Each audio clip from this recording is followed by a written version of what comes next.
সেদিন ক্লাসের সবচেয়ে সুন্দরী মেয়েটি দাঁড়িয়ে কাঁদতে কাঁদতে বলেছিল আমি নাকি তার বুকে হাত দিয়েছিলাম, আমি নাকি তাকে নষ্ট করতে চেয়েছিলাম। সেদিন সবাই আমার দিকে ঘৃণা নিয়ে তাকিয়েছিল। ক্লাসের প্রায় 80 জন ছাত্রছাত্রী সবাই আমাকে খারাপ ভেবেছিল। সবাই মেয়েটির কান্না ভেজা কণ্ঠ বিশ্বাস করেছিল।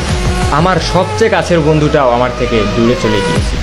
আমার সবচেয়ে প্রিয় শিক্ষকটাও আমার গালে চড় মেরে বলেছিল তোমাকে সবচেয়ে ভালো ছাত্র ভাবতাম, তবে তুমি আজকে যে কাজটি করেছো তার জন্য তোমার উপর থেকে আমার সমস্ত ভালোবাসা শেষ হয়ে গিয়ে। যে নিজেকে একজন ভালো মানুষ হিসেবে প্রতিষ্ঠিত করতে পারে না, সে যত ভালোই ছাত্র হোক না কেন, কোনো লাভ নেই। একজন লোকের সবচেয়ে বড় পরিচয় হচ্ছে সে একজন মানুষ। তুমি এখনো মানুষ হতে পারোনি, যদি পারো মানুষ হয়ে যাও। সেদিন আমি ক্লাসের কারো দিকেই চোখ তুলে তাকাতে পারিনি। কোনো অপরাধ না করেও নিজেকে অনেক বড় অপরাধী মনে হয়েছিল। আমার দুঃখটা সেদিন কারোর সাথেই শেয়ার করতে পারিনি। যতটুকু সময় ক্লাসে ছিলাম শুধু মাটির দিকে চেয়ে চোখের পানি ফেলেছিলাম। সেদিন আমি বুঝেছিলাম চোখের পানিরও দাম কম আর বেশি হয়, কারণ মেয়েটার চোখের পানি দেখে সবাই ইমোশনাল হয়ে গিয়েছিল। আমি সত্যিই মেয়েটার সাথে এসব কিছু করেছি কিনা এসব কেউ ভাবেওনি, চিন্তাও করেনি। সবাই মেয়েটার চোখের পানি দেখে তার সব কথাই বিশ্বাস করে নিয়েছিল। আমার চোখের পানি কাউকে আবেগী করতে পারিনি। আমার মতোই আমার চোখের পানিটাও কম দামি। আমি সেদিন ক্লাস থেকে চলে আসার সময় আবার ওই মেয়েটির সাথে কথা বলি, যে সবার সামনে আমাকে খারাপ বানিয়ে দিয়েছে। তার কাছে গিয়ে বলি তুমি এমনটা না করলেও পারতে। তুমি হয়তো ভেবেছিলে এমনটা করার পর আমি তোমার সম্পর্কে মানুষকে অন্য কিছু বলবো যা কেউ বিশ্বাস করবে না। সবাই হয়তো ভাববে তোমার উপর প্রতিশোধ নেওয়ার জন্য তোমার নামে এসব মিথ্যা কথা বানায় বানায় বলতেছে। কিন্তু তুমি হয়তো জানো না, তুমি এসব না করলে আমি তোমার সম্পর্কে কিছুই বলতাম। তবে ভয় পেও না, এখনো তোমার সম্পর্কে কাউকে কিছুই বলবো না। যে মানুষটা সবার সামনে আমাকে খারাপ বানিয়েছে আমি তাকে সবার সামনে খারাপ বানাতে চাই না। কলেজ থেকে বাসায় ফেরার পথে যখন দেখলাম সবাই আমার দিকে তাকিয়ে আছে, তখন আমার বুঝতে বেশি একটা অসুবিধা হলো না। আমার খবরটা হয়তো এলাকার সবাই জেনে গিয়েছে, তাই আমার দিকে এভাবে তাকিয়ে আছে।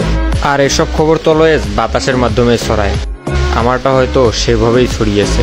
যখন বাসার সামনে গেলাম দেখি বাবা আর মা দরজার সামনে দাঁড়িয়ে আছে। এটা হচ্ছে আমার সৎ মা। দেখেই বুঝলাম হয়তো তারা কলেজের খবর জেনে গিয়েছে। তখন আমিও সেটা বুঝতে পেরে আমি বললাম বাবা আমি কিছু করিনি। তখন বলল তুই যদি সত্যিই কিছু না করিস তাহলে তোর সম্পর্কেই বললো কেন?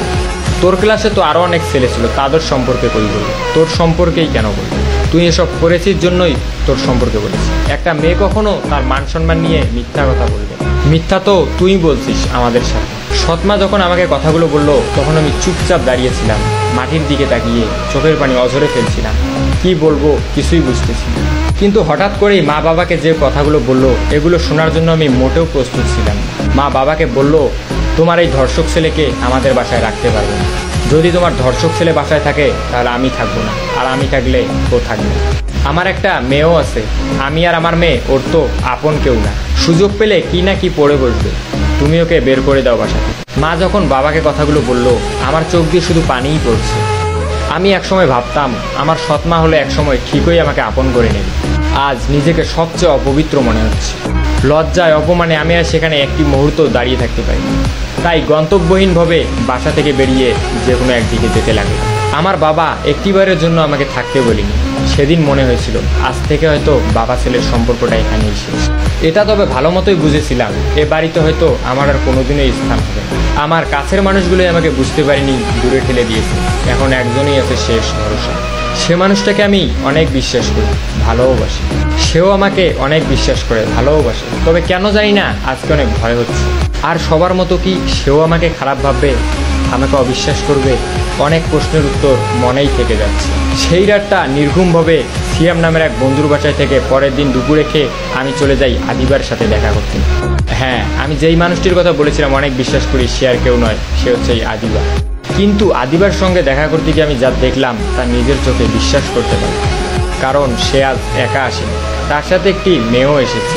তার সাথে যে মেয়েটি এসেছে সেটা আর কেউ নয়, এটা সেই মেয়েটাই যেই মেয়েটা আমাকে ক্লাসে অপমান করেছিল।